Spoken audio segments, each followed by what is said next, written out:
So we are going live. And Yes. so now I can see you and me here on Zoom. So we're live on YouTube. Bill Treasurer. We met 20 odd years ago, beginning at Accenture, in that time, Anderson Consulting. And I've watched as Bill has written 5 books, has, as an entrepreneur, launched his own business coaching and courage building business, and over the last few months got back into his kayak and is kayaking some of the toughest rivers of the southeastern United States.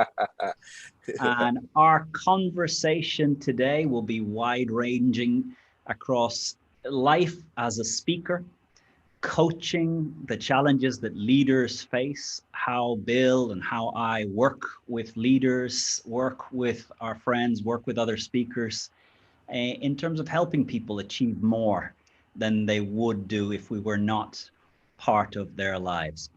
So, Bill, it's great to have you here. This is also our first, or my first attempt at zooming through YouTube. So, we've taken my technology skills up a level.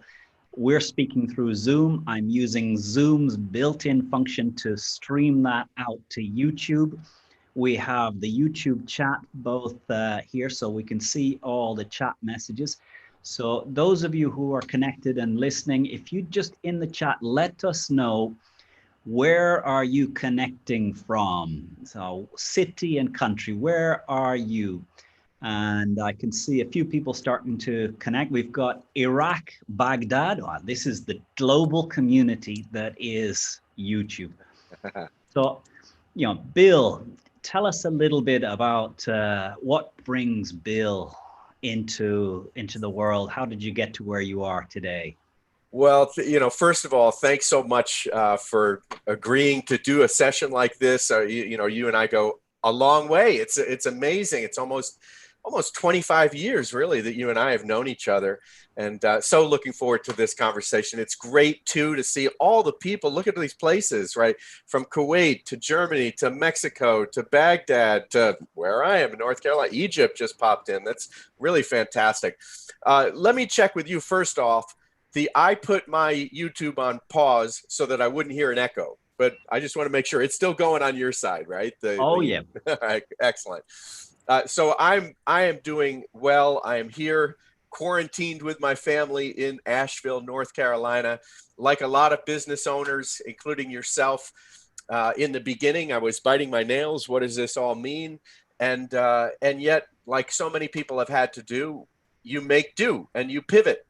I can remember within a week of this happening, within 1 week, Connor, I was on a Zoom call with 60 people.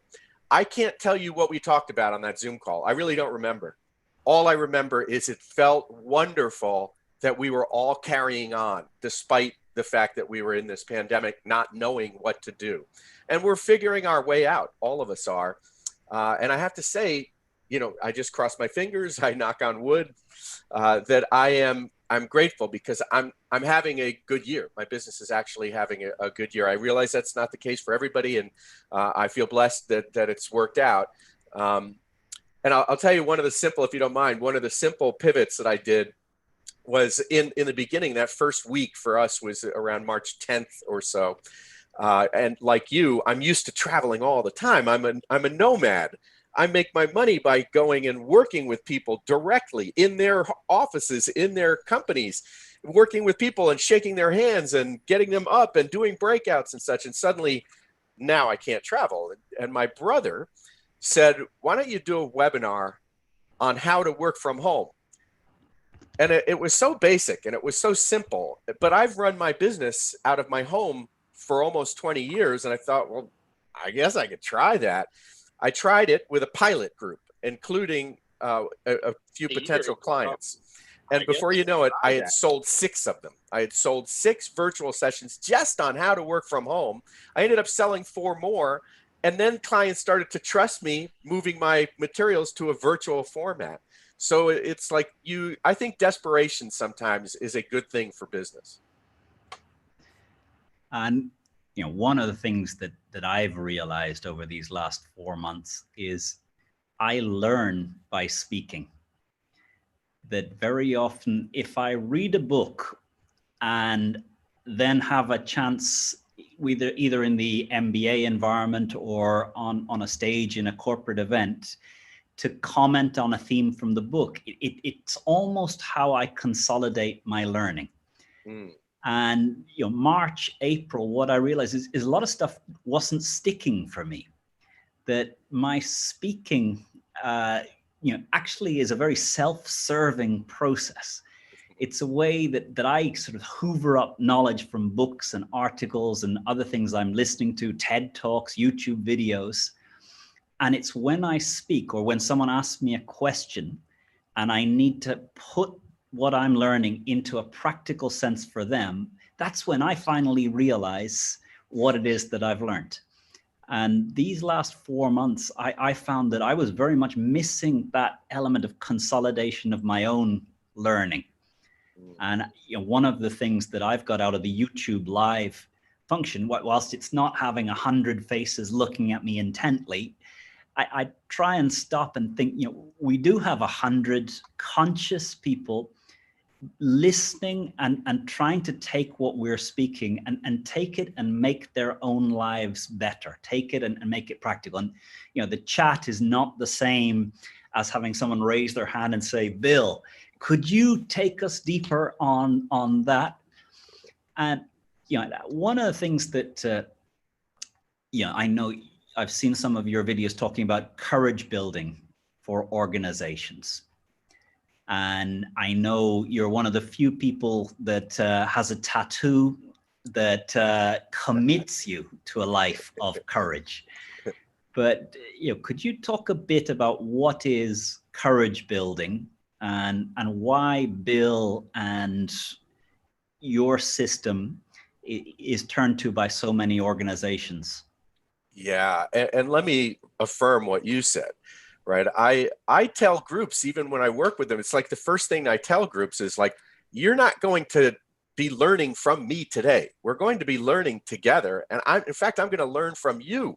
And then I'll take what I learned from you and I'll bring it to other groups and we'll learn from that group as well. So I find that the interaction, the engagement is so necessary. I'm still able to get it now through Zoom and such in a different way. But I also find that I'm processing new lessons that are outside of books, that are outside of rooms full of people that still have relevance, but from the outside world. And we can talk a little bit about those later, such as the whitewater kayaking experience, right? It's a new way to gather new experiences to bring to groups. But my business is a courage building company, as you know.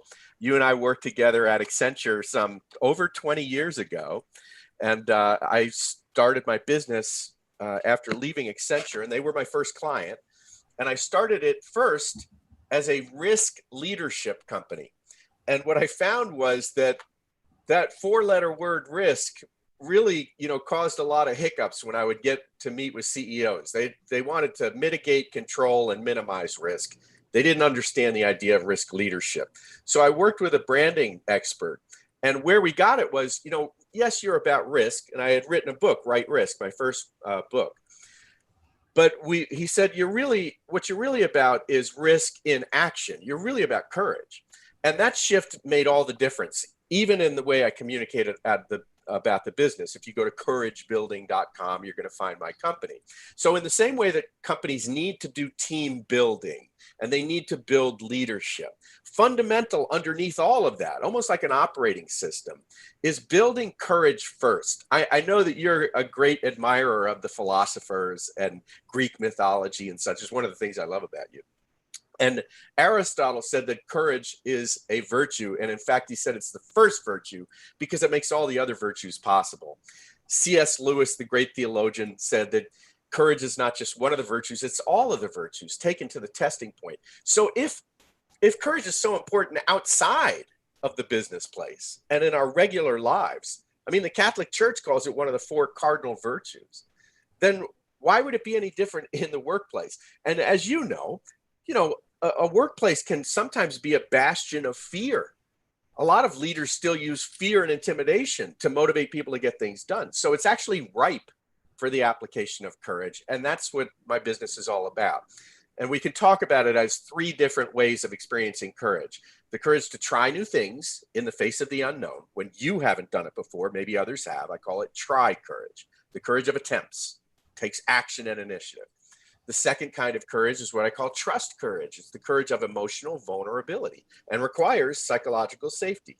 And it comes with a risk, because if I take this emotional risk, this trust risk, I'm going to entrust you, you could betray me.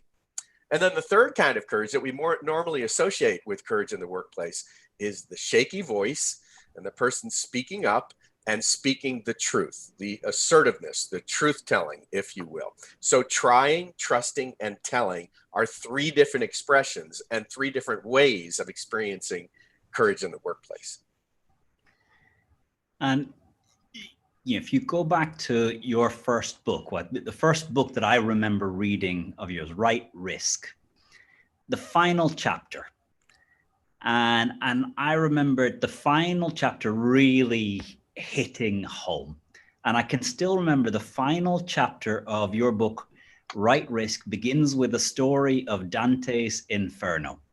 And I had never remembered this from any school readings of the Inferno, but I remember so clearly from your book that image of the people waiting in the gray zone, neither heaven nor hell, and that their lives, because they stood for nothing in all the waking live days of their life, they'd never stood for anything. They'd never set a purpose. They'd never taken a risk in the pursuit of a meaningful objective. And given that they lived their life that way, they would spend eternity in that same state of gray. And, I felt there was some powerful writer channeling your own life onto the page. That last chapter of Right Risk really stuck with me. And one of the questions I think this live stream over the last 18, 19 weeks of coronavirus, one of the questions that comes up a lot in my YouTube channel is, how do you know you're going after a goal that is your own? How do you know that the goal that you've picked isn't what your father wants from you, what your school wants from you, what your friends want for you?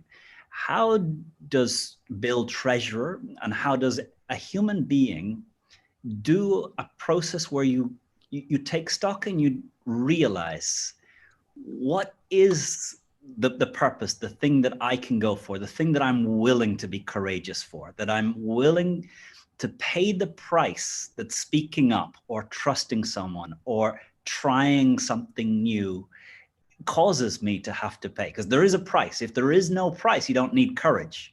If there was no fear, you don't need courage. Courage is not the absence of a problem or a fear. It's the choice that there's something more important.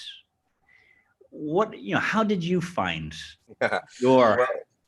Well, thank you for remembering that last chapter. And it's nice for me to remember it just by you saying it. And I start the last chapter with these words: Bill Treasurer is a fake. And because I was going through my own sort of existential crisis at that moment. I was at the edge of leaving Accenture or not leaving Accenture. It's a great company. You and I would both agree. And I learned so much there. It just like pushed me way out, accelerated me for business experience and knowledge. And I've so much value it. And I've got so many great friends like yourself from that experience. And at the same time, I felt like every day I was there, the longer I was there, I was selling out little pieces of my soul and shoveling them, out. And I felt confined. And I felt like I was living an inauthentic life. I wasn't doing the thing I was meant to do. And so I ended up, actually it was Joseph Campbell. I had read a lot of Joseph Campbell mythology books and came across Dante's Inferno. And then I read it one winter.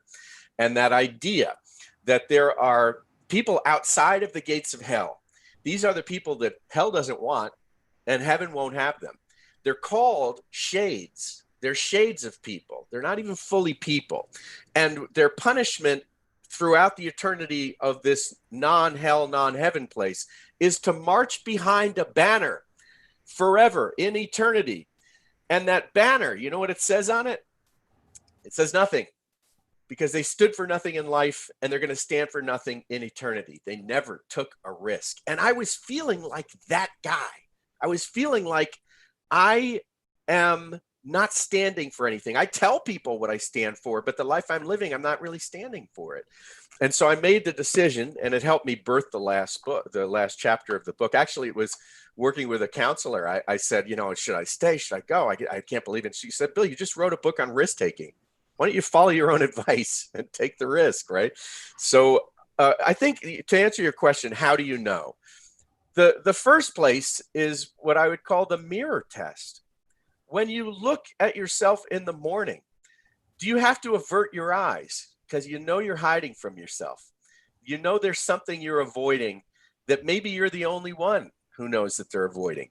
And you feel a certain sense of shame. I know that Brene Brown has written about shame as being a bad thing, but there's a healthy piece of shame too. It's called our conscience, right?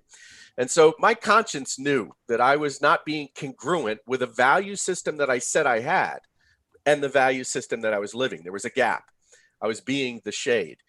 And for me the sacrifice would have to be take the risk of leaving what was a good 6-figure job. I had a nice future out in front of me, but it wasn't quite who I needed to be.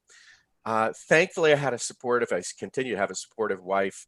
I took that risk. And like so many people, including yourself, probably a few years later, my complaint would be, why didn't I do it sooner? Because it ended up being that now I feel a life of congruency. My value system and how I live it have a much more tighter degree of alignment. It's not perfect, but it's a lot better. So I think that the mirror test, the conscience, the inner wisdom, and you've got to listen to that inner wisdom. And that means getting quiet. I know that you value reflective time. Sure, you're into the technology space as we are right now. And I've got my thing over here and you probably have 6 other things there and such. But I also know you take hikes, you take walks, you do athletic things, you get away from the technology occasionally. Reflection. In fact, the first chapter of the book, you cited the last chapter, the first principle of the book, first principle of right risk is find your golden silence. Get away from all that stuff so you can tap into your inner wisdom and find out really what's cooking inside of you. The Henry David Thoreau said that most men lead lives of quiet desperation. But the next line is the one that resonated with me. He said, and go to the grave with the song still in them. And I didn't want to go to the grave with the song in me. I figured I might as well at least try. And even if I wipe out and have to walk back sheepishly to Accenture, I will have at least tried. I'd rather take the risk of doing something and wiping out than have to live with not knowing if I could have been successful had I taken the risk. And, I guess writing a book about risk and then going to the counselor saying, what do you think? I guess there's a pretty clear stake in the ground. I believe in this stuff. I've taken the 6 to 12 months to write and edit and get this book done. That's in the past. What's the courageous act now in your life? Or, there's 3 buckets of courage. Try new things, trust, or speak. Where are you having challenges and where are you having success at using the courage in these 3 ways in your life now? Oh, dang it, Conor. That's such an accountability question. I'm the advice giver, not the taker. No, I try to practice what I preach. I'll tell you, and it will manifest its way into a person's life to hold them accountable to their own, belief system. For me, the one that is most prominent right now has been tell courage in the United States, but you also see it throughout the world. But this sense of racial injustice, and I've spoken up a few times about it. I have friends that are African Americans, Black Americans, and I love them. and I am not going to be on the sidelines. I grew up in a household that, was old school, used to say things that we shouldn't have said. I know that that happened. I know that it happened in me and out of my mouth, and things that I regret.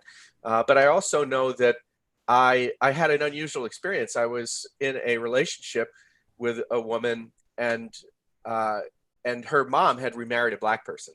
So it was an entirely multiracial family. She was white, her mom was white, but she had a black brother, and she had interracial and multiracial and such. And so suddenly I lived with her for 3 years, and I'm breaking bread and having family dinners and having arguments and watching the Green Bay Packers and such. And it was a transformative experience for me. I realized that these people that are different than me are people. They're human beings, and they have desires and wants and fears and hopes and dreams and love and etc. And I can count on them, and they can count on me. And sharing that experience comes at some risk. I have a close relative that he really considers it an affront. He says, by me supporting the black community, basically I'm against police. I don't know how, it's not, I think that a human being can hold two truths at the same time. Black people matter, black lives matter, and police matter. I think you can, we're multi-complex human beings, but that is a way that I'm experiencing courage today, is that I recognize that I might, I hope not, but maybe lose a client or have a client think about me differently or such. But I feel that I need to have a voice in this moment, particularly if I have a courage building. It would be a courage building company. It would be pretty authentic for me, or disingenuine or inauthentic for me to stand on the sidelines and not put my voice into this process. I see here in the chat, we've got people from all across Africa, Switzerland, Clifford here from somewhere in the United States. I don't know where you are, Clifford. Where are you in the US, Clifford? Ethiopia, New York City. It's awesome. Abir says T.S. Eliot also used the scene of Dante's Hell as an introduction to a poem, which is all about man in the 20th century. Asifa Khan has a question. Could you talk about the courage to confront? Yes. By the way, let me talk about the T.S. Eliot thing there. Yeah, Dante's Inferno is why it resonates, and why I would recommend it to almost anybody on this chat, is that it's a person in a midlife transition. What happens is that Dante, in fact, I believe the first words are something to the effect of, on about the middle of my life, I realized I had gone off on the wrong path. He's a person, he's around 40 years old, midlife, and he is over here. And he's looking at the person he's supposed to be over here and saying, what happened? I got off. And in order for him to get back on the path of whom he is supposed to be, he has to go through hell. He has to go through 9 layers of hell through a mentor, Virgil, who helps him get back onto the road he's supposed to be. So what a fantastic piece of art and literature and universal relatability. In terms of the courage to confront, so this is the courage of assertiveness that I would call tell courage. And let me acknowledge that it is profoundly challenging and so necessary. There are some good works written about this idea. The one that comes to mind right away is Radical Candor by Kim Scott. The idea that the more you care about someone, the more you're able to challenge them directly. But Conor and I have a great old and historic relationship there. He can call me on my BS, and he has, and I've called him on some too. The more you care and have a depth of relationship, the more you have sort of affordability to be able to challenge a person directly. And it's how you enhance the trust between you, that when you are having that truthful expression. The first thing I would say, though, is make sure that you're very precise and clear in 2 ways, that you have clarity as to why you want to communicate this message. Is it because you feel like you need to punish the other person? That you're being competitive and you want to win over them and dominate them? That to me is probably the wrong reason. But if it feels like the other person has violated a boundary of yours or someone else, you're sticking up for somebody else because they're being bullied by this person, then the second point of clarity is linguistic precision. be extremely precise on what it is that you exactly want to say. You may want to, inundate them with 100 things about how they need to change, but what is the high leverage single thing that you could say to them that would be a gift for them to hear if it were to get through and cause the behavior change that you're wanting to change? So clarity as to why, your motive, and clarity as to what you want to say would be the two things that come to mind. Actually, I recall doing a course on relationships, and one of the parts of that was how to plan a conversation. And in the preparation for this confronting someone conversation, you had to be very specific. You had to outline the specific action, the impact in me, what it reminds me of, and I take responsibility for that. Your action isn't causing that, but when you choose to do that, this is the impact it has in me. And I own that. I could be, my background is not the same as yours, but what I like is you had to design two ways of behaving that the other can choose which of them or none of them that they will do if they agree with you. And I remember it's very difficult sometimes to, I can say, I want you to stop doing that, but that's not enough. I need to articulate two behaviors that you could do where you still meet your needs and they're okay. And even just the act of doing it pushes me to think about, where is this coming from? Is it you causing me something, or me having a perspective or a worldview or an expectation that actually is what needs to be dug into before I judge this? I love the Arbinger Institute. I don't know if you've come across the Arbinger Institute. Sure, leadership and self-deception, right? Leadership and self-deception. But this idea that you can be in the box or out of the box. And it's, you will not know where you are. So when I'm in the box and judging you, I'm not aware. Probably most of the rest of the world is pretty aware, but I cannot tell. And for me, that idea that there's two ways that we perceive the rest of the universe. One, as a vehicle or as an obstacle for me achieving my goals.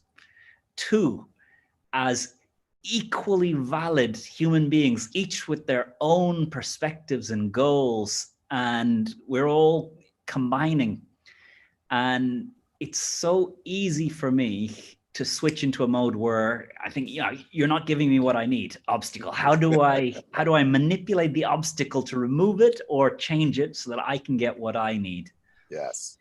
But I guess this question on confrontation, and to confront someone from a place of anger isn't going to change. There's several behaviors that my kids have done over time that I know that when they do it, it triggers anger. And if I act from the anger, it's all I'm doing is damaging the relationship and not fixing the behavior. For me, the other thing of confronting, I think, you and me are white guys living in relatively safe societies. A number of the people on this chat live in societies where it may not be physically safe to confront or to put a view that's deviant from the norm out there in the world. And I've realized, I'm a very lucky person to be from a family that's very accepting that I have my point of view and that I express it. That, if I say something, no one's visiting my home to take me out for a little conversation. Yeah. And, all I have to do is go back to the age of my grandparents to find that, if my grandfather had expressed a view that was against one or other sides of the Irish problem 50, 60 years ago, it wasn't just a courageous act of confronting. It was a risk to your family.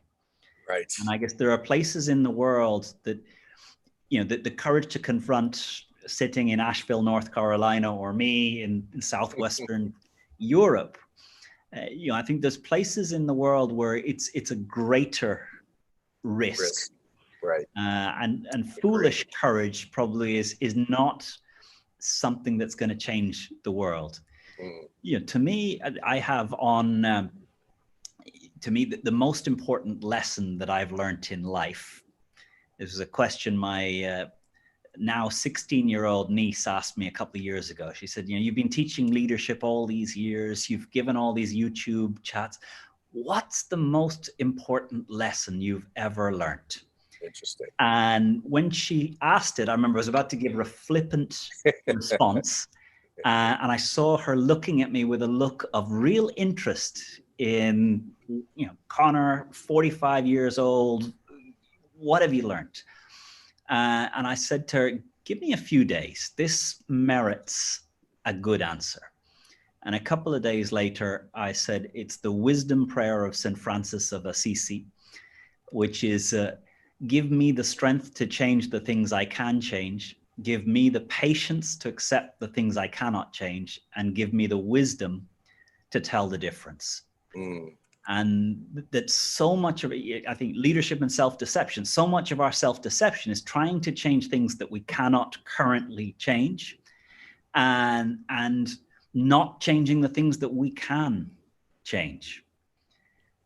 So to me, that is very often a stop and reflect, am I acting out of anger? Is there something I can actually influence? Is there a positive outcome from an action of mine? Maybe it's best to do the Hippocratic Oath and just stay quiet. Yeah. So, wow, a lot there. Thanks for sharing that. And that Serenity Prayer has, it's been very impactful on me as well, right? Knowing what to change and sometimes just accepting, right? And you're right. You and I live sort of privileged compared to some people who speaking up would be a risk that would be significantly larger than were you and I to speak up in the same way. One of the things that you commented on there too is, speaking up when you are triggered. Your response is going to be different. If somebody says something to you and suddenly you're rattled, and now you respond while you respond out of the rattle, out of that trigger, your response is likely to be disproportional to what that person actually deserves for what you said. We do some of the workshops we do on conflict and such. We'll bring in a friend of mine who is a ex-FBI hostage negotiator. His name is Steve Romano. And he talks about the idea of before you can negotiate with anybody, before you can bring about behavioral change in someone else, you've got to stop the rattling. You've got to stop the trigger in yourself and get the rattling to subdue. And to the extent that you can help do that with the other person, this is the idea of emotional intelligence, but what he also calls emotional sobriety. But when we're operating out of emotional inebriation, when we're drunk with our emotions, it's explosive, and the potential for negative, like destructive conflict becomes much higher when you've got two emotionally drunk people, engaging with one another. So at least subdue yourself first, and then you might have a chance of being able to engage in productive conflict with somebody else. And I have to remember that. One of the things that helps me, in the same way that, I've got 3 teens at home and I can get, easily triggered in the same way that my dad used to get triggered with me, is that I have to remember that the person in front of me, if I can just remember these words, just like me, that it's a human being in front of me, not just a vehicle who is doing what I don't want or helping me get to what I want, but it is a human being just like me with fears and hopes and decency, and want to be treated with respect and have places that they want to get to and their goals in their own life. If that's a first thought for me, I can sort of simmer down. And sometimes I need to disconnect the moment, right? Like if I'm in the trigger, sometimes I might need to say, listen, I need to talk about this, but I'm not going to talk about it right now for the safety of both of us. I'm going to disconnect this moment. Stephen Covey called that being response able. And in between that word responsibility, if you disconnect it, I am response able. And in between here, he talked about a degree of freedom. That's where I've got some space to be able to make right choices. And sometimes I need to disconnect that moment and come back to it with perspective and rationality and emotional sobriety. You talked about Dante, and I could sense that, that the Inferno, that story had a big impact on you. You talk about Stephen Covey. What other books or people have had significant impact on you? Yeah, thanks for the question. I read a book by Stanley Milgram. Milgram did the famous studies with the shock treatments at Yale, where 2/3 of the people who would go into the study, and it was voluntary. Now, sometimes they would give you $5 for being in the study, but 2/3, 66% of the time, a person would administer a shock to somebody who they didn't know, but this other human being at the XXX level, that they thought that they might actually be killing the person. They didn't know that it was actually a Confederate and part of the study, but Milgram did these studies, and his book is called Obedience to Authority. Now, I've done like you, over time, not only have I worked with lots of leaders and conversing with leaders, but I do leadership development. I help. So like a lot of people, I understand the goodness of what leadership can do in the world. And the greatest achievements of mankind have been the result of strong, solid, confident leadership. That said, what Milgram's book opened my mind up to is some of the worst catastrophes and the most inhumane acts of all time. Genocide, almost always rewinds back to leaders who were complicit in that. So as much as we want to build strong, healthy leaders, and we need to be leader-like, we have to remember it's powerful substance. And in the wrong hands, leadership can do catastrophic damage. So that book was one of my all-time favorite books. It's called Obedience to Authority. On the positive side of the ledger, I had a boss at Accenture. His name was Heinz Brannon. He was in charge of Communications South. For a while, he was the managing partner of the Charlotte office, of the Atlanta office. He was a guy from Mississippi.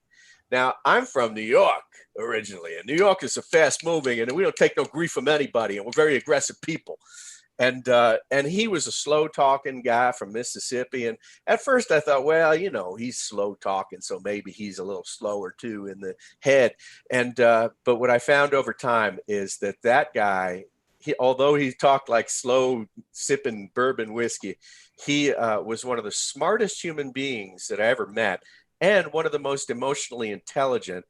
And he cared about me and my career enough to give me tough feedback along the way.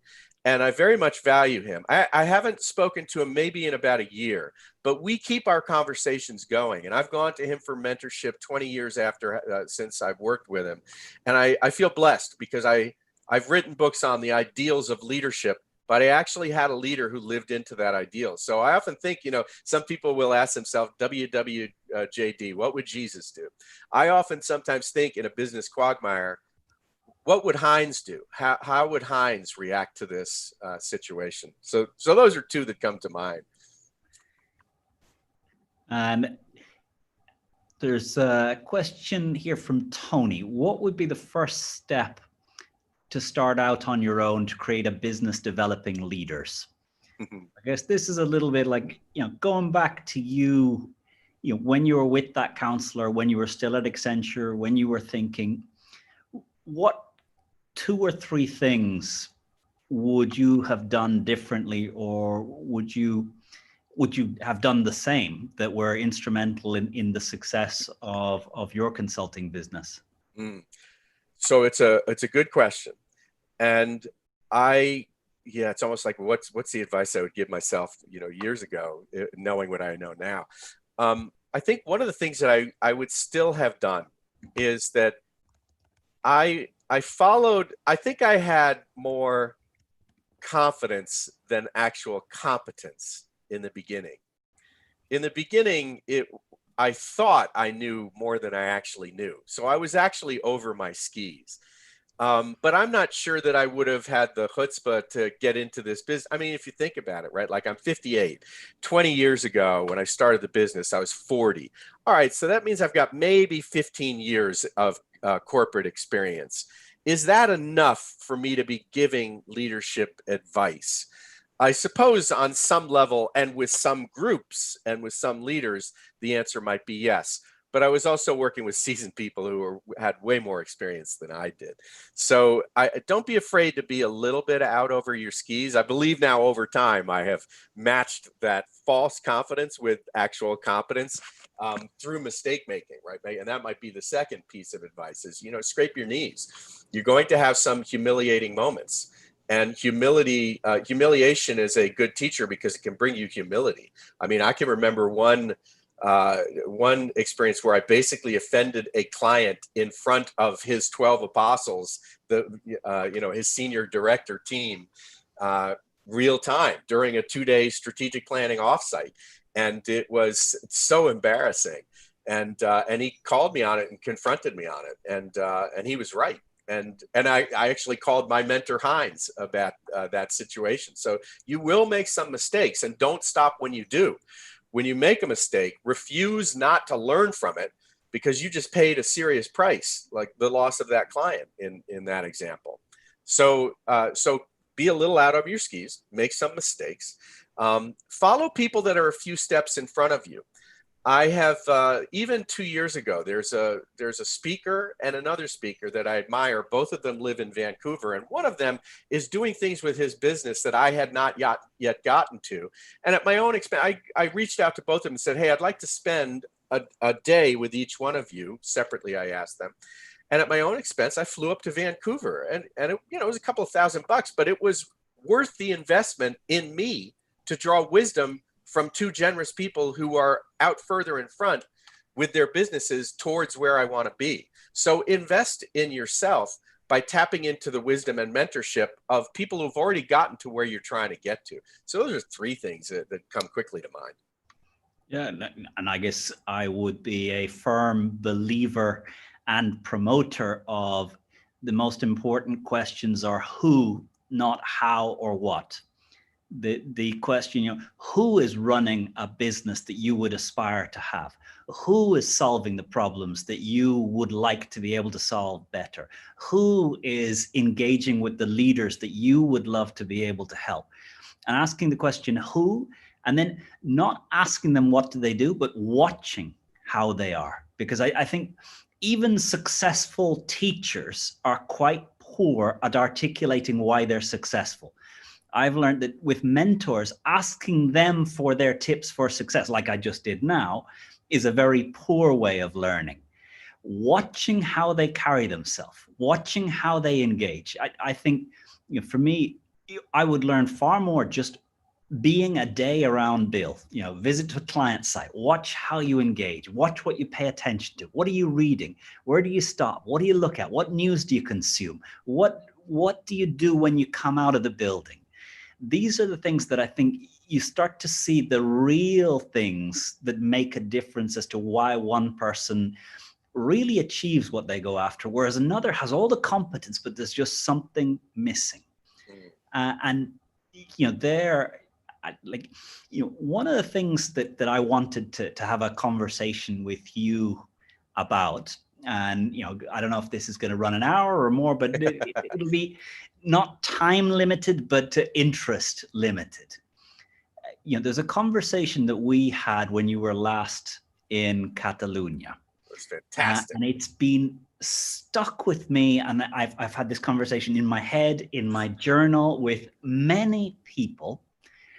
And to give the context, we were sitting on the beach. I think your sons were scuba diving, were snorkeling. Ali was snorkeling. We were sat on the beach thinking, yeah. And you were talking about someone who'd played an important role in your life, and that he'd said to you that the greatest sin is judging someone for their productivity. Yeah. And like that concept, that thought of why did he choose that? What did he mean? Has been an internal dialogue for me for years. And I think the first reason why it really stuck with me is I was doing it. And I was doing it so blindly. I was thinking, I'm not racist. I really do not go out of my way to judge people on skin color. I'm not heightist. I'm not Irishist or Englishist. But it did strike me that I equate someone's contribution in terms of productivity with, in some ways, their value. Right. And that conversation really stopped me in my tracks to think about what is a human life. And maybe I'm conducting myself in quite a poor way, having just taken this idea that productivity is a valid tool.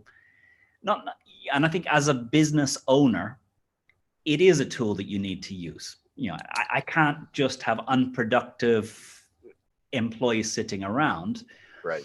But I think the danger is when it goes outside of the judgment of the Excel spreadsheet of the profit and loss of my business and into life. And in my case, it had got out into life. Yeah. Well, thanks for remembering that conversation. And wow, that was a trip of a lifetime. And you spent so much time with us. I thought we were just going to have dinner one night, and you ended up spending so much time with our families together. It was, really fantastic. It's hard to describe it for the other people to understand what a great trip that was. And I hope that it happens again. But we were sitting on the beach, right? And what it was is there was a Catholic priest, a Jesuit priest. He was one of the most physically ugly people that I had ever met, and one of the most beautiful human beings that I ever met. His name was Father Vince Malatesta. And he asked me one time, he said, "Bill, what do you think the greatest temptation of man is?" And I thought, the greatest temptation of man, I'm like, I don't know. Is it, sex, or, men are pretty, and he's like, no, it's productivity. And I said, well, what do you mean by that? He said, the idea that a human being is worth something to the extent that they produce something. And I thought, well, that is how a person should be judged. And he said, well, do you know somebody in your life that really doesn't produce goods and services and such? And I thought to my grandmother. And my grandmother, we called her Goo Goo. I can't think of anybody who etched my character as much as my grandmother, and who gave me a sense inside of me of believing that I think I can.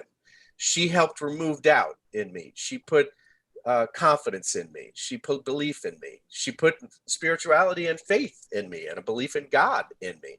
And yet she lived in a 1-bedroom apartment. She never, had a big thriving career. She was one of the most poor people I ever met, and yet the most generous of spirit. And now I think about it in my own life. I have a special needs daughter, a daughter who has cerebral palsy, and she's deaf, and she walks differently than you and I, and speaks differently than you and I, and is one of the best human beings that I've ever been blessed to know. And what will she produce? I don't care, what she's going to produce or not produce. What I do know is her goodness radiates, and it has an impact on me and others around me. So that was a profound lesson to me, and I'm glad that that conversation, it had sort of a similar impact on you, getting to you to consider, and you're right. In the business place, I'm also a little bit, the hardcore capitalist, and I believe that good help is hard to find, because I've had some that have not been good help, and based on productivity. But outside in the world, sometimes it's that casual person that shows you a kindness, and you share a cup of coffee and have a thoughtful interaction that is really rich and has an impact on you in ways that a production person, a human doing versus a human being, may have on you. And that distinction, a human doing versus a human being, is the courage to not do, the courage to not act, the courage to sit still. Yeah, there is. And I often forget. I mean, it should be a staple of what I include in my courage building workshops. But oftentimes people will ask the question. Actually, I do have a few slides around it. But I have a friend who has climbed Mount Everest 7 times. He's actually attempted 11, but he has summited 7 times, 3 times without supplemental oxygen. And you know what a giant feat that is. His name is Ed Viesters. But the 2 first times that he attempted, And now you got to imagine this is like $75,000 to $100,000 worth of equipment and sponsorship in him. All the eyeballs are on him. The sponsors are counting on him to get to the top, and it's a year's worth of preparation, all sorts of physical preparation, all sorts of acclimation when you're there, and it takes 4 months till you get to base camp 4 and such. And both times, the first 2 times, he was within 300 feet of the summit, spitting distance. That's what he called it. Now imagine every impulse in your DNA, and you're a really competitive, high-achieving person. Everything inside of you is saying, go, go, go. It's only 300 feet. You can make it. Both times, he turned around and walked back down. He said that getting to the top is optional. Getting down is mandatory. And the climate had changed enough that his inner wisdom was like, something isn't right. And he said, I don't decide when I climb. The mountain decides when I climb. And the courage to say no is central. A few years later, a book would be written called Into Thin Air, where 2 of his friends, Scott Fisher and Rob Hall, as part of expeditions in the same year that he was there later on, 1996, I believe it was, they lost their lives. And he could tell that it was getting a little funky and it was getting too crowded. So he decided to hold his team back for 2 weeks. And it was the IMAX team that was filming a movie called Everest. And his friends died on the mountain and he lived. So thoughtful calculation, sometimes the ability to say a courageous no when everything inside of you wants to say yes, but you got to trust the inner wisdom. So thanks for bringing that up. And I think, this talk about productivity and the value you bring into someone's life. Like when you talked about the story about your grandmother, I was thinking about all the people who have shaped me. And in many cases, the more productive they were, the less time they had to care about me, care about my goals, care about who I was becoming. So, I think I still need to stop and deeply reflect. And I have the sense that society has rapidly gone into this assumption that productivity is a valid measure of your contribution as a citizen. So let's just set it all up that way. Right. And your conversation about your grandmother, the role she played in you becoming the human being that you are. And there's no measure of GDP that would track the contribution that Guga gave into your life. I wonder what metric of a society, because what makes the United States valuable as a citizen, the safety, the trust, but also that there are people around you that believe in you and help you believe in yourself. I think, when I was 14 years old, I left Ireland to go to the United States. And I went from a small school of 300 people to a giant city block, 4,000 freshmen, sophomore, juniors, and seniors. We spoke English in Ireland. We spoke English in Chicago. But in Ireland, if I had asked any of the people sat next to me in class, what are you going to be when you grow up? First, they would have looked at me with a face of, huh? Like, what brings you to ask that question? If they ever thought about it, they would just say, well, what my dad does. If my dad's driving a bus, drive a bus. If my dad's running the barbershop. I arrived in Chicago, and 4,000 students in that school didn't only think about their future. They knew that their future was going to be magnificent. And I remember the 2 years as a high school teenager being surrounded by that attitude, that faith, that belief that the future is going to be so good and my role in the future is going to be so good. That has hugely shaped who I am. And there was a teacher that I had who taught biology in that school. And I think the way I teach, the way I am as a human being, the things I aspire to be, the way I want to interact with my kids, my friends, coaching clients, it fundamentally comes down to who Mr. Matz was as a person. And I think, when you gave that list of the aspects of your character that were forged, not by a multi-billionaire business tycoon, but by an old lady living in a small one-bedroom apartment, but there was something in her interaction with you that forged your character. A teacher of biology in an American high school, no one's going to see him as a groundbreaking Rockefeller. But in my life, if he hadn't passed through my journey, I would be a less, I don't know if I can say less good human being. There's other people that would need to judge that. But that idea that productivity is so addictive, Right. to use it as a proxy to determine the value of a person. Right. And I think the extension of it then becomes, how about our presence when we're with someone else? Are we giving them the generosity of spirit, the feedback, the input, the sharing stories to another human being that we may not even know that we're having the deep impact on them in the same way that people have had impact on us? I know that you know that I'm a big U2 fan. And now U2 has a Sirius XM radio channel that I've been listening to, and it's really cool. It's very much like U2. It's not just the music; it's about the social justice and standing for things. And there was they had a conversation between The Edge, the guitarist, who's fantastic, and I believe it's an Irish author. He's a philosopher named Roman Kesnarek, and he's written a book that it comes out next month, and it's called The Good Ancestor. And the whole idea is not just thinking about this moment now, but how are we impacting the lives in front of us that we are slowly going to recede from, and that we will have been the echoed voice of ancestry in the same way that my grandmother impacted me, and now it's a few generations from her. And then I carry it hopefully to somebody else, and then they carry it forward. Are we being good ancestors? And when you think about that idea, you have a much more longer term view. It's not about today's productivity and output.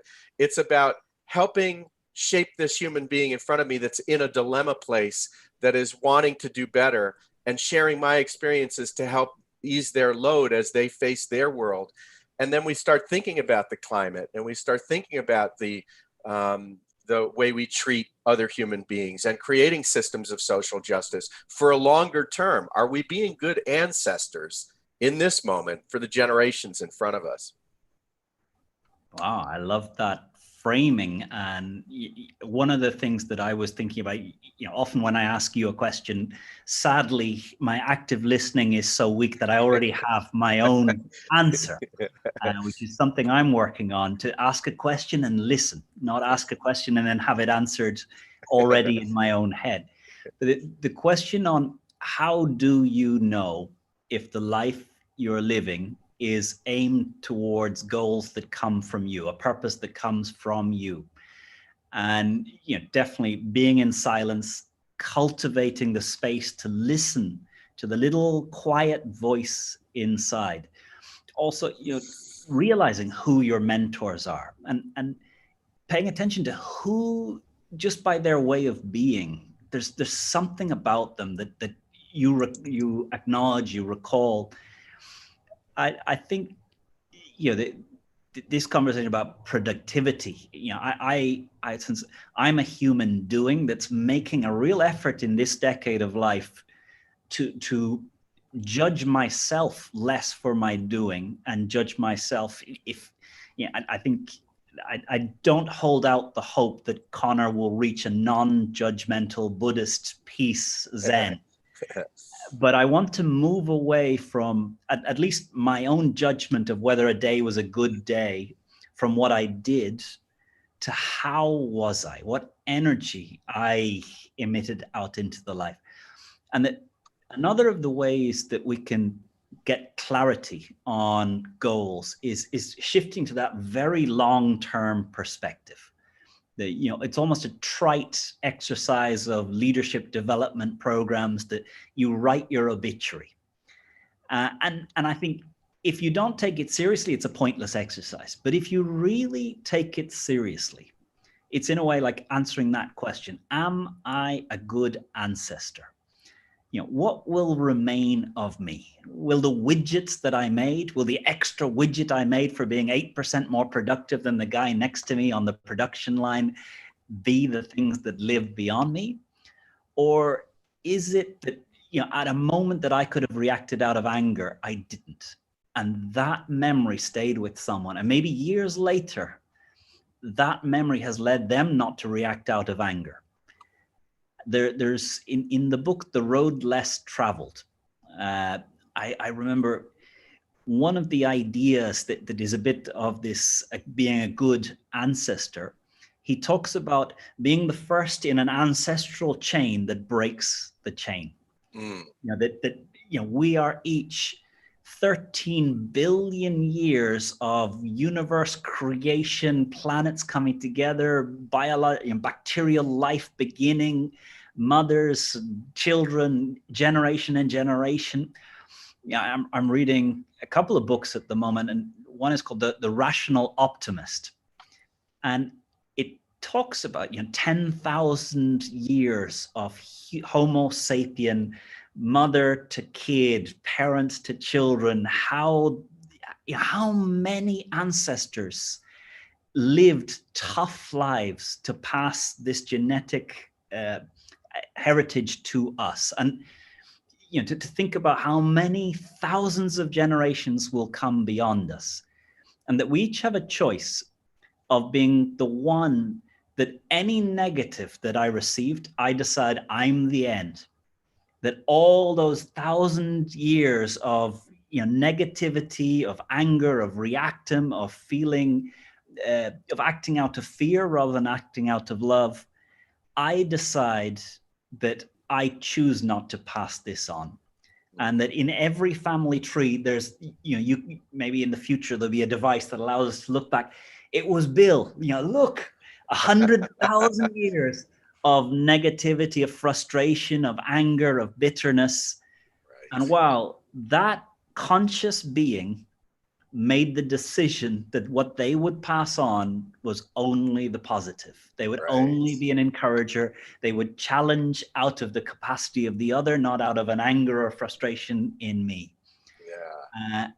To me, there's Michael Singer wrote a book, The Surrender Experiment, which I think is very much letting go of judgment.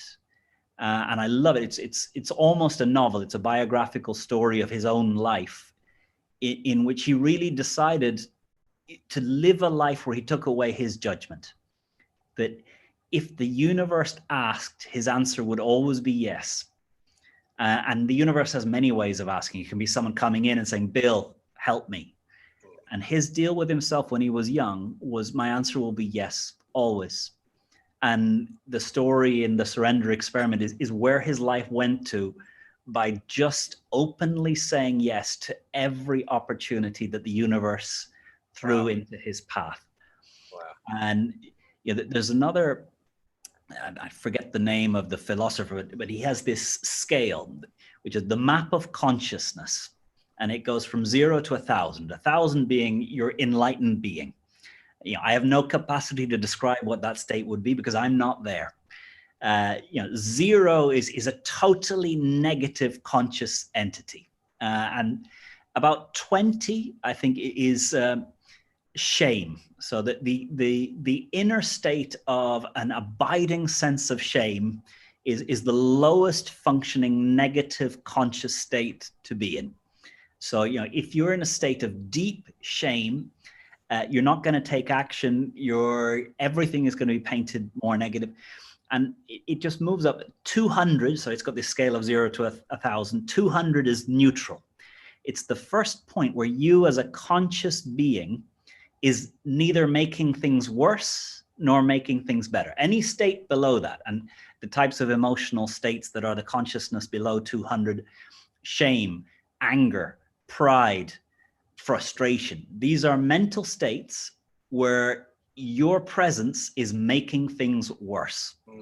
There may be another conscious entity in the group capable of counteracting your negativity so that the group as a whole has a positive outcome. Over 200, then you start to be a positive contributor to the teams you're in, the family you're in.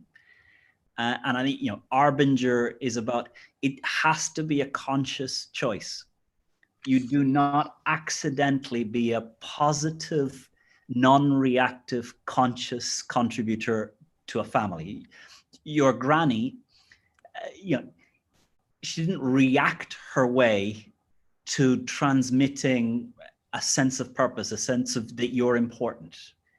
It has to be a conscious decision, a conscious, intentional activity from someone else for a human being, that their presence leads you to be a better human being because you've had the possibility of being exposed to their consciousness. I find, one of the things I found over these 4 months of coronavirus, there's an Indian guru that I discovered through YouTube called Sadhguru. And I think 4 months ago, YouTube, I was probably sat at home, maybe semi-vegetative on the sofa, frustrated at the fact that I couldn't teach. All my business was stopped, and I was watching YouTube.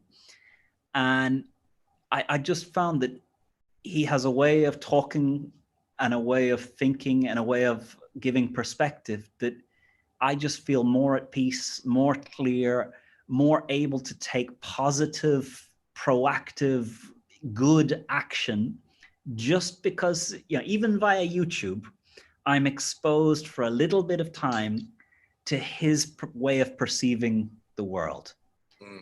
And one of the things which I guess we're going to leave to a further conversation, because I think, we've covered a bit here, and a number of we've got 61 people currently connected in the chat. I can see Renee there, Musician 129. Have a great day, Abir, Wahida, Scott, connected. There was a question he was asked about the mind. That, he from an Indian yoga tradition, the Western science from a brain-mind concept, and he was asked about the brain, the mind. Does our mind arise from the brain? How do you see the mind? Where does it come from? And in his answer, he begins first by saying, well, mind is a giant word in English. There are 8 different words that correspond to little pieces that make up that big category. So he says, first, mind as a word is too big a thing for me to be able to address. And he starts describing the 8 aspects that make up mind from the yogi tradition. And I can see we have some Indian people connected in. So I suspect I'm going to make a complete hash as I explain what I took from a YouTube live of an Indian guru that I just find the way he speaks, the way he thinks, very clarifying. So he was asked about mind. He says there's 8 aspects. The first aspect is what he calls intellect. And intellect is the noise in our head, the chatter. If I do this, then this. It's in words, and it's a chatter in our mind. And I remember as he's explaining intellect, I'm thinking, I think that's mind. And as he's explaining it, you can see he's almost disdainful that someone would confuse this with being your mind. This is a noisy chatter. This isn't you. And it doesn't even want the best for you.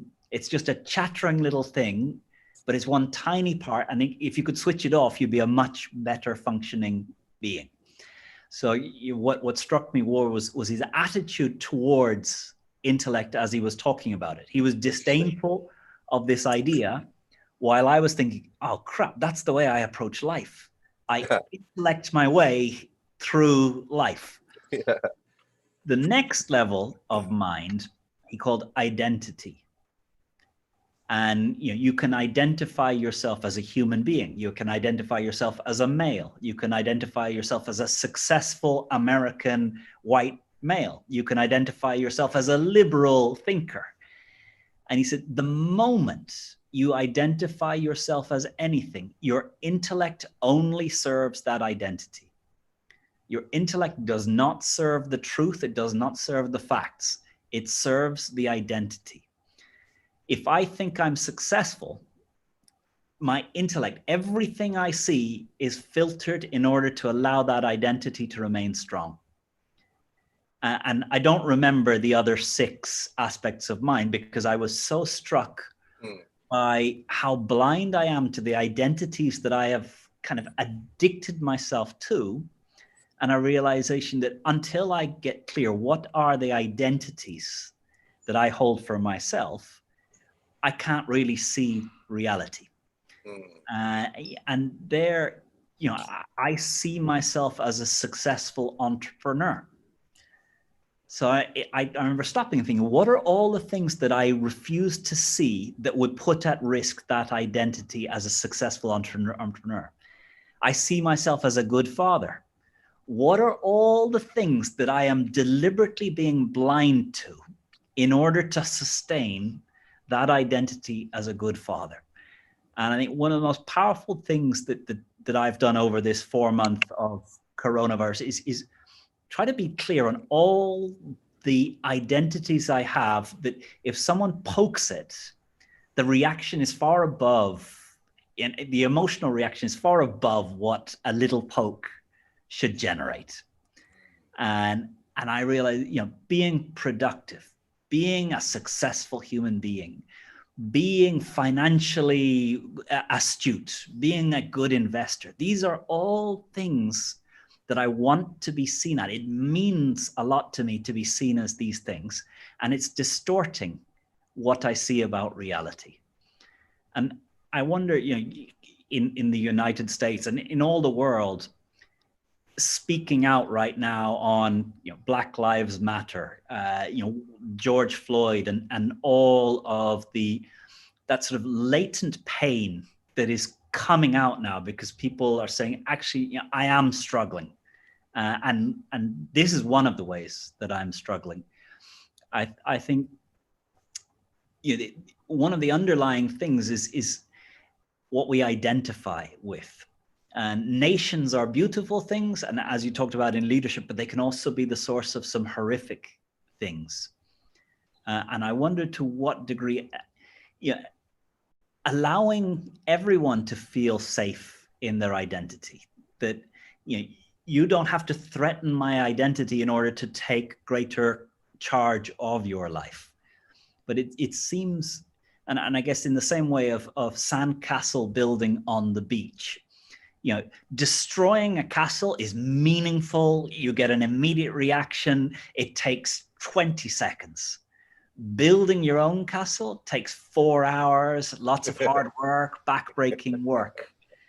Right. It's so easy to destroy someone else's sandcastle, and it's so difficult to do the work of building your own sandcastle. Right. Yeah, this is a time, certainly in the United States, it seems like a time where so much of the identity that we have made hundreds of years investing in as a thought process, as a structural system with financial investment, that we've invested in this identity of what it is to be an American and what America means. And I think that identity is, there's a new mirror being held up, or for the first time, it's being really clear in front of us what this mirror looks like. And it's causing us to question the identity. And I think for some people, that's enormously unsettling. On the other hand, it's a more realistic look. In the same way, in a human being's life, there was a moment in time, you and I have talked about it, where I had my ego shattered by somebody. And thank God for that, right? Because, I was full of myself, and the person who I identified, that created this identity of who I was a false image of who I really was. But I couldn't see that. And then I got my ego smashed by a girl. And I had to put the pieces back into this more authentic, more imperfect human being than I am today, and integrate that and say, this is who I actually am. It may not be the performance that I was giving you to make you believe I was someone else. I have a picture in my office here over my shoulder that I call it American Chaos. And this image is about the imperfection of America, with all the noise and all the chaos. And there's radio stations, there's graffiti, it's a more realistic view of my experience of what America is. And I'm not hey, I'm an American, and I love America, and I love the idea of America, of a more perfect union, but we are not there. So now we have a moment to look at ourselves much more realistically and decide collectively, what are we going to be? What is now that we know the more accurate truth of ourselves, and dismantling some of the false identity and seeing our own imperfections, how are we going to create this ideal that we have talked about for so long in order to create a more perfect union? So I hear you on the identity piece. I share this one thing that I learned from somebody yesterday. Her name is Gloria Cotton. I was part of a session yesterday that I was on diversity, equity, and inclusion. She's an African American, and she says these 5 words are really important: welcomed, valued, respected, heard, and understood. And am I, as a human being, and am I as a professional, welcoming people, valuing people, respecting people, hearing people, and understanding people? And would they say that they feel welcome, valued, respected, heard, and understood from me? That's my responsibility. Whether that other person shows up and does the same things, I can't control. But the piece that I can control are those 5 things. So I can see a question here from Sachin, and we might close this off in about 12 minutes time. So we'll make a 90-minute conversation here. So anyone in the chat, use this time to make a last comment, ask a question, have a reflection. Myself and Bill will address anything in the chat as we come to the end. But Sachin asks how to speak as a professional speaker. And I guess, I'd love, Bill, in your, 20 plus year experience of being a paid professional speaker, which, isn't the whole of your business, but it is an important marketing tool, I'm assuming, in the building of Giant Leap, your courage building company. What is the path to be a good paid professional speaker? Yeah. Wow. This is one that Conor definitely will be able to share plenty of ideas on. I mean, it's almost one of your most central expertise areas. And I know that you teach at the university on this subject itself. My experience would be, first of all, you will make a lot of mistakes. I'll tell you that 2 mistakes that come to mind. I remember showing up to a session one time. I was getting ready to speak to Accenture people. It was like 100 people. I fly to the event, and it's on a Sunday afternoon. So I've got my flip-flops, I got T-shirts, I got shorts, and I put my bag and luggage on, and I had a connecting flight, and they didn't make the connecting flight. So now I'm at the hotel, and all I got is shorts and shirts and my flip-flops. And now the bags don't arrive, and it's 4:00 in the morning. And in 4 hours, I'm going to be presenting to people. So you make do. I went to the Walmart and I bought some pleather shoes, some polyester pants, a white shirt. They didn't have a jacket. And you make mistakes like that. I remember one time going to an audience. They wanted me to speak to this audience on risk taking. It was great. I just wrote a book on risk taking, and it was a singles audience. They said it's going to be all singles. So I was like, oh, great. So I made assumptions about my audience, that it's young people that are wanting to get back, meet a girl or a guy for the first time, and how do you get off the wall and invite somebody to a date and everything. So I go to this singles event, and they're all widowers. They're all like 70 years old. So now, like on the fly, I'm like, I have to change my entire presentation because I didn't understand my audience. So you will learn a lot. Like, good speakers are the result of first being a bad speaker. And you've got to be willing to be a bad speaker for a while. Maybe do it to, less consequential audiences, a library or something, or little kids or stuffed animals at first. And then never underestimate the power of a good story. At first, I used to rely on my PowerPoint slides and the 18 bullets on each slide, and I'm going to drain each bullet with factual matter and data. Facts and data matter to some degree, but the resonance of a juicy signature story, your story, not somebody else's that you're borrowing, And so you've got to plumb that. And you have to try those stories. And just like a comedian has to do what they would call a workout, get in front of audiences and tell a joke a different way and spin it and see how it lands, you'll learn from audience reaction. I have a signature story that I've told, I don't know, 500 times. And I still am cranking that story based on the audience reaction that I get. But persist, because you don't know who you could make a positive impact with your story. And if you believe you have something to say that could be of value to someone else, and you will get the feedback. Sometimes it's just the individual audience member who comes up to you afterward to say, you know, I'm so thankful you shared that. And to me, like, I like the applause, you know, I'm not going to lie, but I love the person who I get the little note from. I get this little note, I kept it in my office, from somebody who was touched by something I said at a conference. Those little, that's the grace of it. So those are some things that come to mind. And where do your bookings come from? Usually other bookings, right? So like, if you do a really good job, and you'll know when you do, and I've done some, you know, I've had catastrophe moments for sure. So I don't want to ignore that. But when it's really working, it's soul work. When it really works, there's an electricity between you and the audience in the room, and you both know it's there. Magic starts happening. And it's not just you, it's the engagement and the questions, and it's a spiritual container. It's like really soul work, I feel like. And when that happens, usually afterwards, they'll already, by the time you're leaving the room, they're already giving you referrals or talking about the next group that they'd love for you to come and work with. Just honor it, right? Like, never, like, the one thing that I've learned over time, Conor, you probably will echo this. At first, there were some groups that were like, oh yeah, I can phone that one in. I don't even have to prep for that one.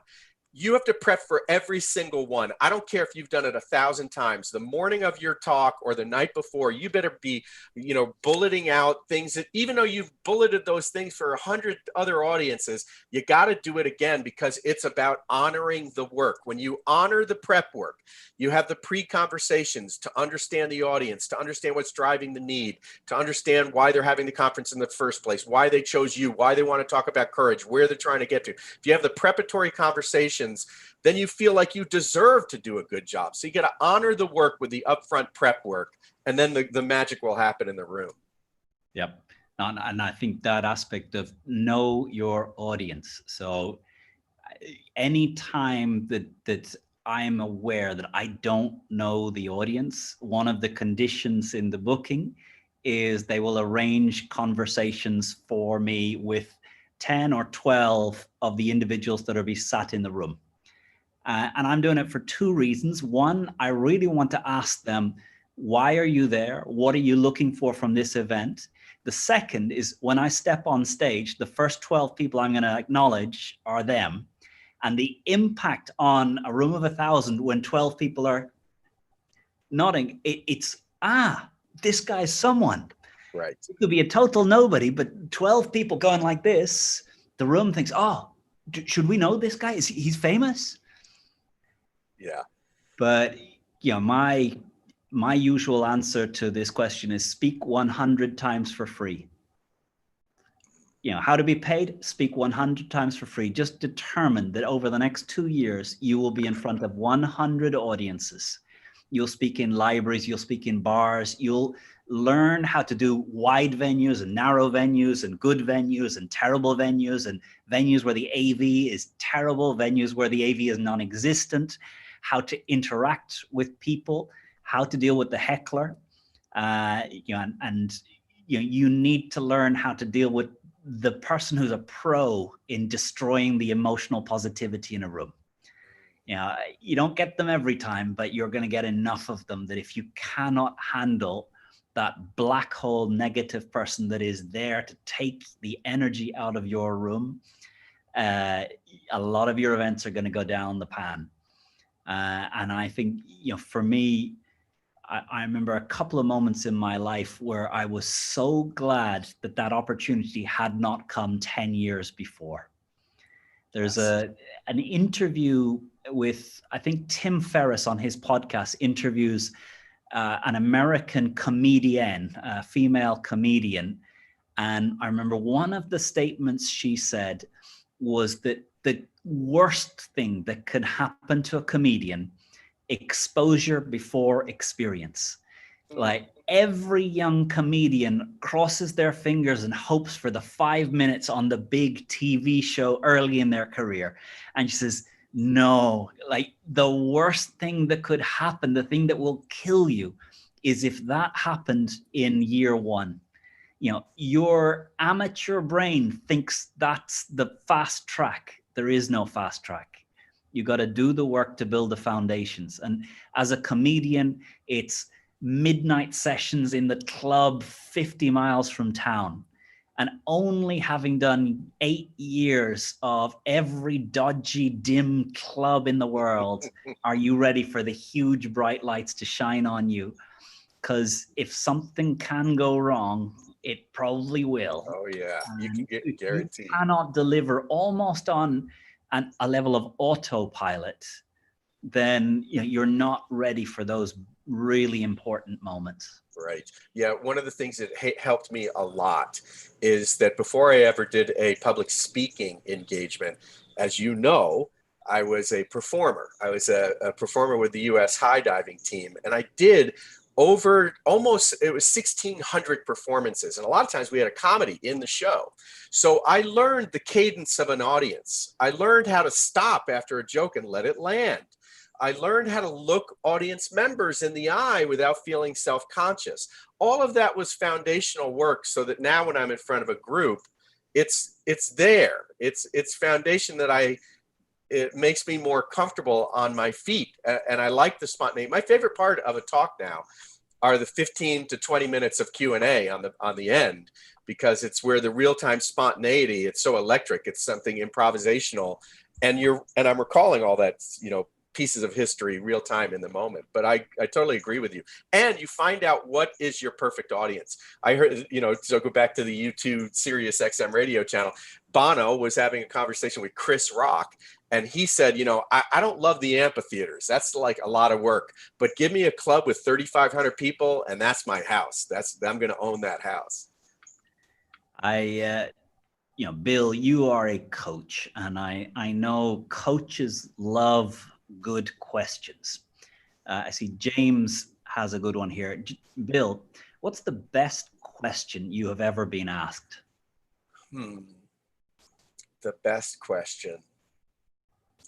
I can tell you one that's very fundamental to me, and then one that I often ask my coachees. The fundamental one is I had a sponsor. I'm in a 12-step program, and his name was OK. I loved him. He's dead now, but he was another one of these beautiful people in my life. And if I was, I'd go to him and I'd sort of vomit all of these complaints. My wife is doing this. My kids are bothering me about this. I would purge, right? And his first question would be, how's Bill with Bill? That was always his first question. And it always sort of startled me back to, yeah, I'm going off about all these things outside of me that are pissing me off, but how am I with me? And it would let me recognize that I was being off center, and that's what he was seeing. So that question is, like the person who asked it, what was their name? James, was it? Yeah, James. How's James with James? Right. That's a really good fundamental question. The question that I often ask my coachees, because I do a lot of leadership coaching, when they tell me some frustration and that they're upset about some direct reports aren't doing something right, or some executive member above them isn't giving them the support, whatever it is, I ask them, how is this experience your best opportunity for leadership development? Like, what are you learning from this right now that is actually a merit badge that you actually need to learn to be a better, stronger, more fit leader in the future? So how is this frustrating, angerful, triggering experiencing you're going through right now your next best opportunity for leadership development? Cool. Hamza, I need to change my job. What kind of courage? How do you approach that type of life transition? Yeah. So Conor knows I used to be a professional high diver. I used to dive from 100-foot platforms. I guess in the metric world, it's like, what is it? Almost 15 meters or something, into pools that were 10 feet deep. traveling at speeds in excess of 50 miles an hour. So I was a member of the U.S. high diving team. No high diver would take a jump from 100 feet one time without taking 100 jumps from 1 foot. So you do your lead ups. You can't just leave your job and then hope I find another job. I'm not saying to find another job first, but do the prep. Save money. When I left Accenture, I had saved about 6 months of income. I had taken night classes at Emory University. I had spoken with other entrepreneurs who had made this giant leap. And each step of the way, I'm lowering the high dive. It's still going to be a risk. You're still going to have to take a risk, but you want to do all the prep work, the lead ups, so that you are reducing the potential catastrophe before you take that. So don't just jump a big giant high dive. Do all the legwork and the prep work, the little leaps before the big leaps. I think that there's a wonderful moment. I remember the founder of Tata, the big Indian conglomerate that I think one of their central businesses is steel, but they're in a lot of things. And the founder came to ESA Business School in Barcelona. And, big plenary session, probably 500-600 MBA students, senior executives in the room. And hand goes up as a question goes up to him. How do you go about taking good decisions?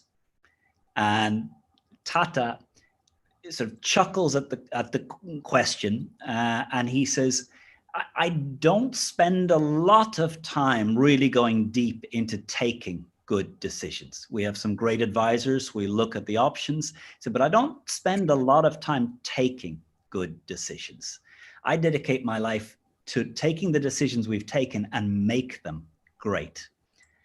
And I love this perspective. I in my business, my most difficult challenge is getting people to commit 100% to this path. That, Vistage, I recruit retired CEOs to create a group of CEOs, and month after month, they meet together and help each other overcome the challenges, set higher goals, deal with just the difficulties of taking decisions and then executing decisions of life.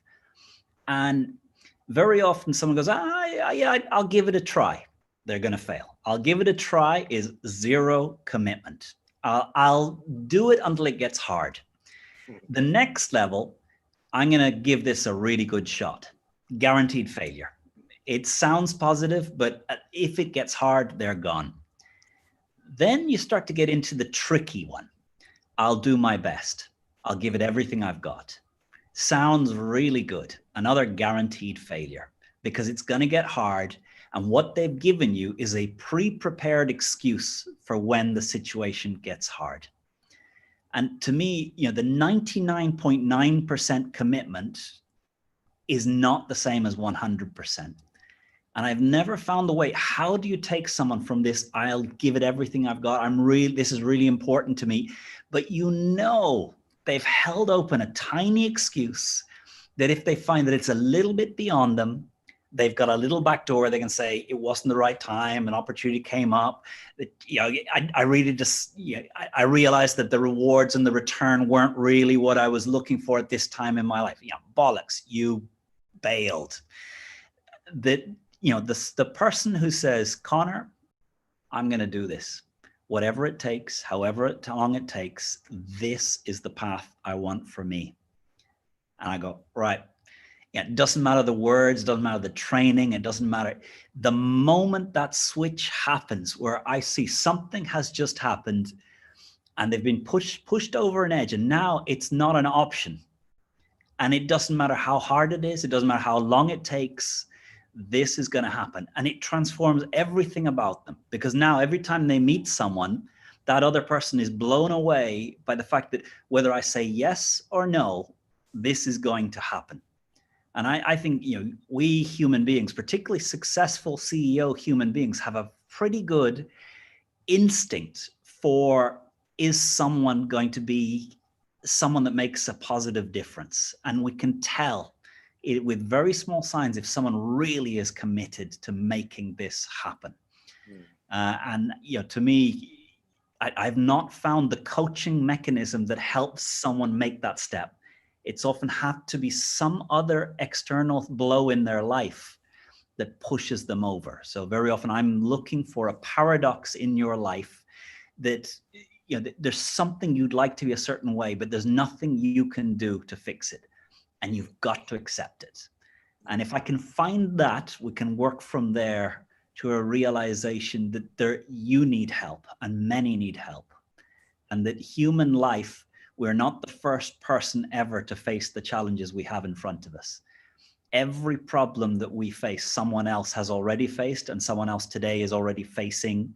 And they may have succeeded or they may have failed, but you're going to learn more by spending a bit of time with that person than trying to figure it out yourself. And I love what you say, that you paid your own money to fly up to Vancouver to spend a day with a couple of people who were just further down the road than you. And that investment, that deciding that I'm going out of my way, not to do a course, but to witness what type of person is a couple of years ahead, having built a business that I would like to have built. And I think, you know, I would say you learn more, not from doing a public speaking training, but from accompanying a public speaker to an event and watch how they show up, how they prepare, where they stand, what they're focusing on, how they finish, where they go when they finish. And, you know, watching that, I've learned a lot. When you talked about preparation, I remember I spent a couple of days accompanying a very, very good public speaker on a tour.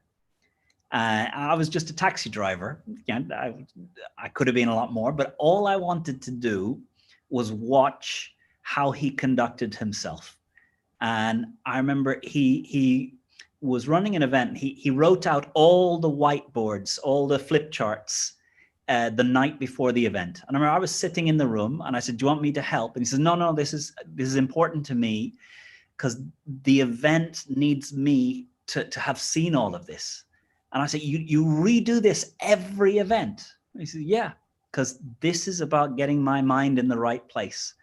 And I was thinking, oof, I kind of wing it on preparation compared to this. I take a little notepad and scribble down 2 or 3 things. This guy goes through, you know, it's like he redoes his entire PowerPoint on flip charts, getting ready for the event.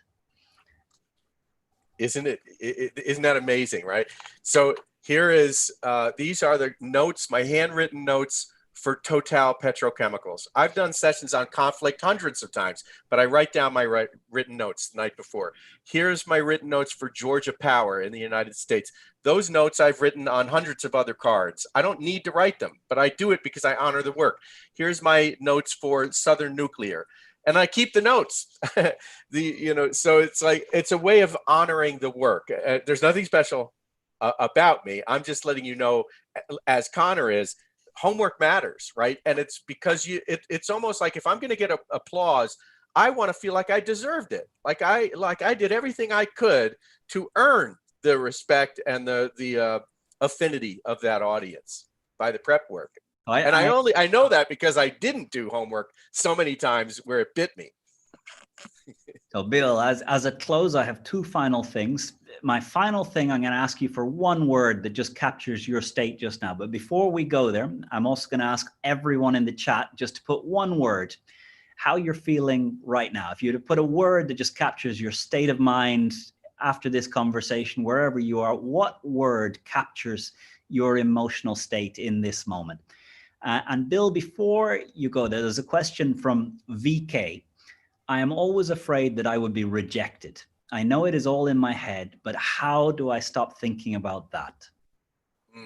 Well, thank you for the courage of the question. It's a vulnerable question. And to ask it in front of peers in the chat, that takes a good degree of courage. I'm reminded of what the foreword to one of my books was written by a professional baseball coach, Clint Hurdle. And he said that he's learned that there's 2 kinds of leaders, those who have been humbled and those who are about to be. Everyone is going to experience humility. Everyone is going to experience rejection. Rejection is a good teacher, and there are lessons to be learned from it. And to hold yourself back on this side of the threshold and not do something for fear of being rejected in front of other eyeballs watching you. It may be gypping yourself of the lesson that you could learn were you to be, because it's that rejection can provide seasoning, can tell you what works, what doesn't work, may give you some insight into yourself that you would otherwise not be able to get. Rejection is a good teacher. So my encouragement to you would be, don't avoid the rejection. Maybe figure out what are all the things you could do so you could feel like, okay, even if I get rejected, at least I will have known that I had done the prep work, the planning. I'd done everything in my case to try to minimize the rejection. But you will experience rejection. Human beings do it. It's a great teacher. Yep. And I guess, where we've had role models who have demonstrated the willingness to accept rejection on a path to something greater, then I think we can embody it. I guess if you haven't been around teachers or parents who've been willing to demonstrate that the willingness to reach out a hand, even when it's turned down. I think many of my teachers at school were not great examples of human beings. And my father, when I was young, said, those that can do, those that can't teach. And my experience in a lot of school, primary school, secondary school, university, undergraduate, I was not surrounded by adults who were exemplary human beings. They were often quite broken human beings hiding out from the real world and using their dictatorial power over 12-year-olds, 13-year-olds, 18-year-olds, and lording the competence they had. And that was at a time where the internet wasn't there. You couldn't question the teacher or the textbook. And Mr. Matz was a lone example in all the teachers I had of a human being who was a great human being and a teacher of 14-year-olds. And what I carry from me is very little biology, but the being that he brought into the room. And he was willing to trust me, and I bet I rejected it 12, 15 times as an apathetic 14-year-old high school student. I rejected the olive branch that he put out many times, but he kept on giving it. And I think from you, I took this idea that we can speak to the ego or speak to the soul. And we can live from our ego or live from our soul. And the rejection of an ego is the greatest thing for the soul. For my ego to be hurt is the greatest thing for my soul. And to find a cause in your life that actually what people think of you is unimportant, because the cause is what you're connected to. And the rejection is just water off a duck's back, because there's a purpose for you that is bigger and greater than your ego's short-term pain. Yeah, the idea that goes with that is this idea of the wounded healer. So the rejection is going to hurt, right? And you get rejected. But now you become more empathetic to the hurt of the other human being in front of you, and much more relatability to that. So that idea, we heal people through our own woundedness. And to bring that into your professional speaking, for example, and acknowledge your imperfections, acknowledge where you got it wrong. It creates the humanity between you and the other person. I think Benjamin Zander, the conductor, shares a story where he used to run masterclass. So, once a week, he brought the best musicians, singers into a masterclass, and he worked with each of them on their best piece. And there was a tenor singer who was one of the best students, always in the front row, always engaged. And he was really good, but not excellent. And one day, Benjamin Zander comes to the class and he begins, and the tenor's not there. And the next week, he arrives late and he doesn't sit in the front. He sort of sat at the back.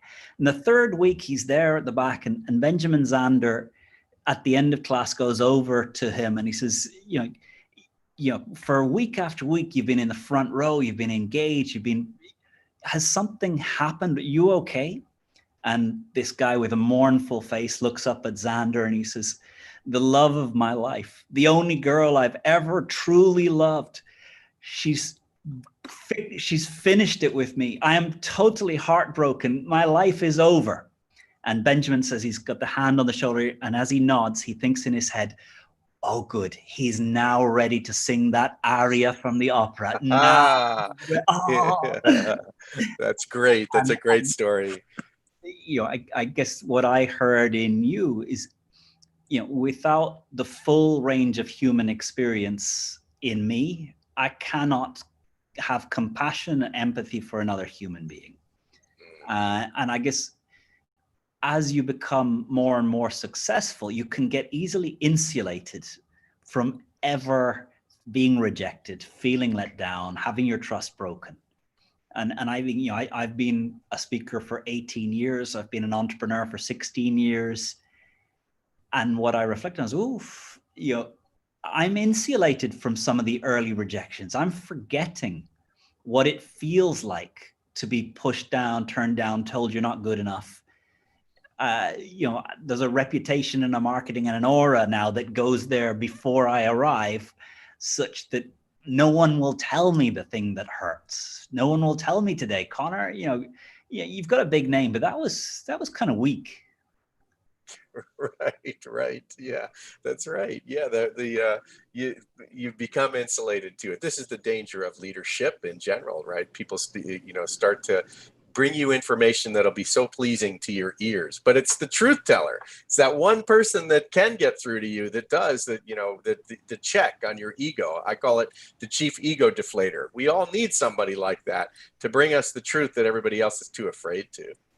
And who is your chief truth teller? Well, actually it's the same person who broke my heart. So the person who broke my heart, smashed my ego, left me. That was my girlfriend at the time, and our relationship was dead. But it caused me to go into therapy. It caused me to read Dante. It made me go deep into who do I want to be as a human being. Got me into a 12-step program. 5 years later, she reconnects with me. We start a conversation. I'm a different person now. I'm not giving a performance trying to make everybody happy. I'm an authentic, imperfect human being. We develop a relationship, and now she's my wife, Shannon, and we have 3 beautiful children. So sometimes, sometimes you get a clean bow at the end of the story, which is kind of nice too. And how Shannon interacts with me. She still is a truth teller with me. Thank goodness for her to be that with me.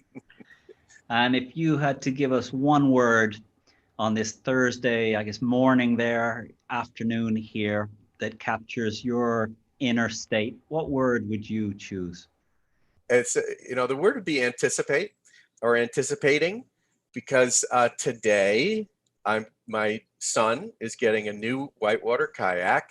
And in the afternoon, me and my 2 sons are going to go out and hit that river. That for me has been the COVID blessing, is that, I'm not writing another book. I'm not trying to produce another thing. And, I've got my business, and that's awesome. But what I have found in this COVID moment, I'm not traveling as much, and that's opened up a lot of free time. And the blessing for me is that I've turned my boys onto whitewater kayaking, and there's no more greater, beautiful stress reliever than to be out in the wilderness on a beautiful river, splashing all over you, taking some risk while you're doing it. And I'm not thinking about COVID. I'm being present with my boys, and we're learning from it and enjoying each other's company. So I'm anticipating a great afternoon on the river. And before we, to wrap it up, I want to just say, so all the people here, all these people coming in from all the different countries, what a blessing that is. But I want people to know one of the reasons, Conor, that I love Conor Neill. And I don't know that, first of all, I love you. I love you, and you're one of my favorite people. You really are. And one of the things that I love about you, Conor, is you can deliver a tough message or say a thing that needs to be said in a way that is not trying to hurt the other person, but help the other person. And you say it with Irish smiling eyes. You have a smile in your eyes, even when you're delivering a message that is quite sober, that makes it easy to want to listen to you. And you've got the Irish in you. And it's one of my favorite things about you is the Irish eyes are smiling, even when you say a tough thing. Well, maybe on our next live Zoom, YouTube thingamajig, whirligig, if the audience is a really good audience, you'll be willing to show your tattoo of your little Irish saying. But for me, the word that I feel, gratitude and connected. Connected, I guess I have this feeling that it's very easy to just begin like we have, like we saw each other yesterday. So thank you for your kind words. We will keep talking. Go attack that river with a new kayak. Get your barrel rolls. You've now got the weight shifted. Exactly. And how terrific. Thank you so much for this. What a great opportunity. Thank you for all of the people that patched in from all these places around the world. And tell your daughters and wife, give them my very best. I look forward to when we can all be together. Absolutely. So we're going to end this live session now. So we're going to finish off on our live 3, 2, 1. So